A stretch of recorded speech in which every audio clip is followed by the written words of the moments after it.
You guys had the week off after going to Patrick's Point. Would you guys rather had an event the past Saturday, or is it kind of like kind of nice to kind of take a Saturday off? It's actually kind of nice to take a bye week between most meets. Usually we like to recover a little bit. Sometimes bye weeks are also a great way either for some athletes like myself who like to get in more mileage because we don't have to worry about, going to a meet or anything like that. But we still didn't really have the day off. We did a workout. We were still able to go a lot longer than we normally would with it. Instead of having to be like, oh, we have to travel the day before. We have to be at the race. We have to perform 110%. It's kind of nice to mentally, just relax a little bit between week races, get everything back together. When you're in a cross-country event, I'm guessing there has to be strategy. I know I was at a cross-country event at CR, and just coaches, along the way, just kind of, the strategy, and not, obviously, they don't want to use all your strength at the beginning, just knowing when to have those bursts. But talk about, for you, the kind of strategy that you have when competing out there. When I'm racing, I feel the best approach is to start off kind of conservative. We have 5 to 6 miles, usually, depending on, what the race is.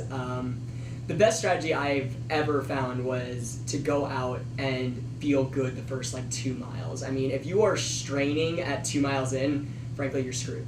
But if you can find some composure for the first 2 miles, still run at a comfortably fast pace, the next 3 miles are going to be absolutely worthwhile. You will catch so many individuals. I mean, heck, if you're at even in the top 50 at the 2 mile mark, there's still no guarantee that you won't finish first. I mean, there is good quality athletes who run from the back and work their way up.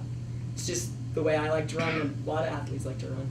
I got back in action this week in San Francisco at the Gator Invite.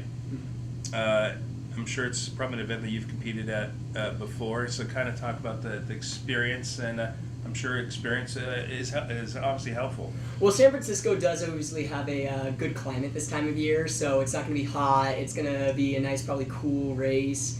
Got a lot of good competition. Running the course is a bit of a challenge, but I mean, it's one of the last true cross-country courses you can say where you're not continuously just running on a grass field or a golf course or something like that. It's got routes for you to trip and fall on. It's got, places that you can go faster versus where you can go slower.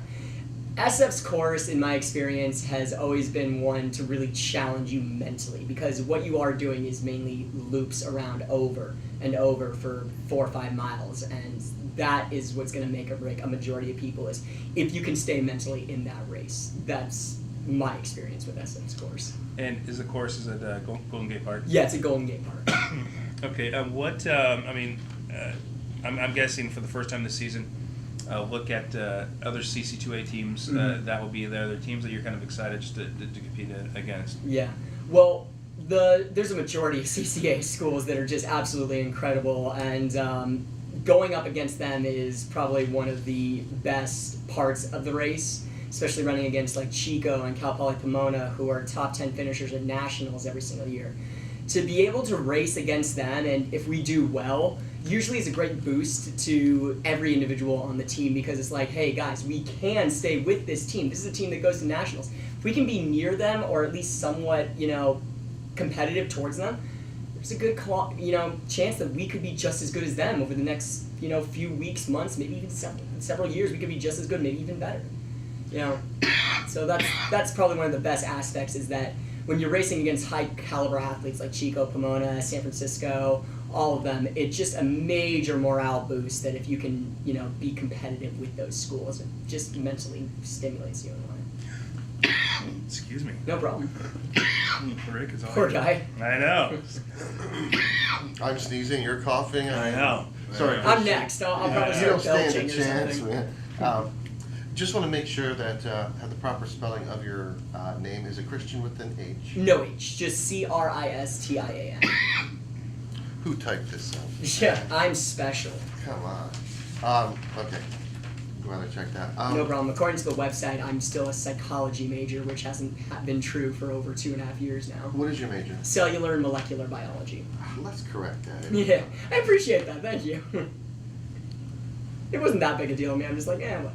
No, it's just like the rest of your life. That's all. Yeah, I know. It's not that important. Don't worry about it. It's like a shoe size. I don't need a future. Yeah. Stop. Cross country runners, Mhm. special breed, no doubt about it. First question. Generally speaking, from what little bit I know, you guys either like to kind of get some separation and kind of run more or less by yourself, or else you feed off of others and you kind of hang out in a small group. That is a very good question. Running in a group will always push you very, very hard, but something I have noticed with the majority of cross-country runners, when you can get away from the pack, like if you're ahead of them, and just breaking away maybe with like a mile or 2 miles to go, something just takes over you and everything just starts to feel like you're in control. And the more of a gap you build on, your followers or whoever's behind you, the more like competitive you become. It's like, okay, I have 100 meters on this person. I want to keep that 100 meters. If they get closer, I've got to run faster. So there is always a great idea of running with the group because you want to push with them and your teammates are there. That's even better. But something about running away from the competition, kind of being on your own, your body just feels better in my opinion, or at least mentally I feel better overall. Oh, just a second. That's No problem. really well said. Oh, thank you. I thought it was kind of jumbled. Well then, we'll start over. Right? Go for it. No, we won't. Well, you see. Wait a minute, I didn't get that, except after, running in a group. Okay. You and your teammates, is there much, like jostling between, number 1 through 5 through 7, or have you kind of established a hierarchy and it's, it's just a consistent hierarchy? I think it will actually be jumbled. I mean, I don't think there'll be one race where the components of 1 through 5 won't change in some way, shape, or form. Okay. I am the oldest on the team. I'm a 5th-year senior returner. But, I mean, we have some strong up-and-coming freshmen. And one guy who is in his 2nd season now, Daniel Tull, I have to mention, he is an extremely talented athlete. He works very, very hard. And I honestly see him in a way, best compliment I can give someone is, he's going to be a freaking handful to work with. I mean, I love my teammates. I love running with him, but it's also the idea of, who wants to be number 1 or who wants it more. So. Jonathan Toll? I'm sorry, Daniel Toll. Yeah, very talented athletes. Great running with him. We're great friends, but he's definitely a handful when it comes to racing against him. He's a challenge. Nothing wrong with that, right? Not at all, no. It makes us both better athletes. We're both competitive. What grade is Daniel in? Daniel is a junior, I believe. Okay. So, whatever grade that is. Kind of like your little bro. You're like my little brother, yeah. It's a fast little brother. One last question. This is specifically about you. Mm-hmm. Do you save your best for last, or do you spread it out? Oh, that's. Do you mean like every race or just throughout the season? Okay, so you're a strategizer. You Yes. approach it. Oh man, we got to talk at some point. That's a good question. Just overall. Overall, I definitely am focusing specifically on long term. Like even with Patrick's Point in San Francisco, I'm maintaining 75 plus miles a week, doing longer workouts than the majority of the other athletes because my goal is to come in for all conference top 10, regionals, hopefully all top 10, maybe even make nationals. I mean, that is my end goal game. But I still want to do well in the other races. I mean, wow, that is incredible. Have you been in the top 10 in conference? My first year here in conference, I finished actually in the top 20, which I was content with. But like I said, CCAA, they are really tough, great athletes. I mean, 3 of them make it to nationals on a regular basis. So if I can be in the top 10 with people who can make it to nationals and even be in the top 10 at nationals, I'm absolutely honored, and that's my goal.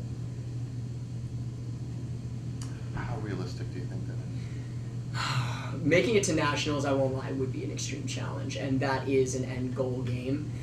Finishing for all conference, I can see absolutely happening. Finishing all region, I can also probably see that happening. But making it to nationals itself, that will be an actual challenge. that one I got to dream a little bit for. Well, 75 miles a week, that's on the... I'm trying, yeah. That's on the... Wow. Thank you. Are you concerned at all about a little burnout? No, surprisingly. After doing it I've been running since I was about 16 years old, building the mileage steadily, listening to my body, just knowing that if I don't feel great one day, doesn't mean I'm going to feel bad the next day.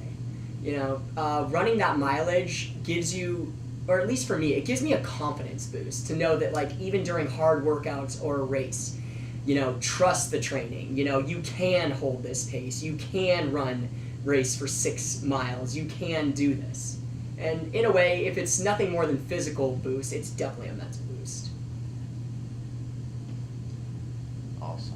Do you have to eat a ton to keep the Oh, metabolics? yeah. Oh, yeah, no, I don't stop eating. In fact, I had lunch before this. I'm going to go eat again after this. I'm already hungry again. Well, good for you. Thank you. I appreciate that. Yeah, that'll do it for me. Okay, perfect. Yeah, thank you. All right.